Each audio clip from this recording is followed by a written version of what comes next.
I didn't set out to write an orchestral trilogy. It just grew out of my friendships with two conductors. Ludovic Morlot was music director of the Seattle Symphony when he invited me to compose a new work for his orchestra. And I offered Ludo two options. Option A was a variation on Inuksut, my large scale outdoor percussion work. I proposed a kind of indoor Inuksut for symphony orchestra. Option B was a large scale expansion of an earlier orchestral work, a 12-minute piece called Dark Waves. And to my surprise and delight, Ludo opted for B. And I set to work sketching Become Ocean. Cynthia and I were living on the Pacific coast in Mexico at the time, and I was sharpening my pencils, working in my sketchbooks, getting ready to dive into Become Ocean, when I made a trip up to San Diego to do some work on the Wind Garden, sound and light environment there in the eucalyptus grove on the campus of UCSD. And as I always do when I'm in San Diego, I had dinner and afterwards whiskey with my dear friend Stephen Schick. And Steve rather cagily asked me, "Well, John, what are you working on?"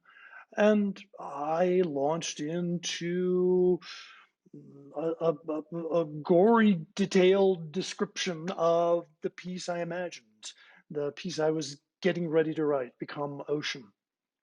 Steve listened patiently, and then he went for the jugular. He said, "Well, John, it sounds like you've pretty well composed that one. How about for me and the St. Paul Chamber Orchestra, you just compose the river that flows down to the ocean?" Well, I probably growled and said, "Man, I'll get back to you." But Steve had me, and he knew it. And a week later, back in Mexico, I started work on Become River. After I finished Become River, I turned to Become Ocean. And the earlier piece on which I modeled it, Dark Waves, was just 12 minutes long, but I had spent an entire year composing Dark Waves because it was such new territory musically for me. And when I got to Become Ocean, I found that I pretty well knew what needed to be done. And Become Ocean, which is almost four times as long as Dark Waves, came out in a matter of 4 months. And then there's Become Desert. After leaving Alaska, after 40 years living in the boreal forest and spending as much time as I could in the mountains and the tundra of the Arctic, I've become a desert rat, and I've lived in deserts in Mexico and in Chile and now in the southwestern United States. And I set to work in Mexico on Become Desert. And I imagined I was composing the desert in which I was living. But then we moved to Chile, and I realized that I'd actually composed the Atacama Desert before ever setting foot there. But really, it's not the Atacama, it's not the Sonoran Desert, it's not the Chihuahuan Desert, it's no particular desert. From time to time, people will ask me, speaking of Become Ocean, "Well, what ocean?" And my answer is always the same: your ocean.